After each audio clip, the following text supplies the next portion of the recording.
In this video, I'm going to show you how to watch free movies and TV shows on YouTube. So the first thing you want to do is you want to go ahead and open up the YouTube application like you normally would.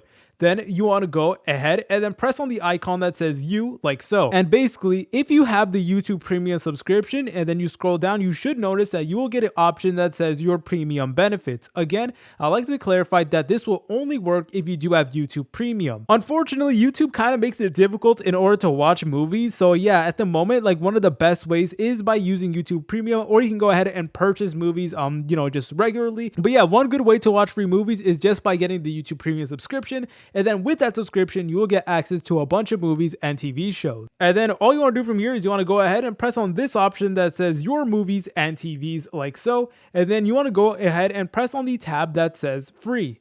And then over here, it will display a bunch of free movies that you guys could actually watch. So if any of these movies seem interesting to you, believe it or not, you guys can actually watch all of these completely for free just with the YouTube Premium subscription. So if any of these piques your interest, then I highly suggest getting the YouTube Premium subscription. So yeah, here's a list of some movies that you guys could watch. There's honestly a lot more movies than I expected. And yo, they even got robots. You know what? I actually really like that movie. But anyways, guys, if you found this video helpful, make sure to leave a like and subscribe. I'll see you in the next tutorial.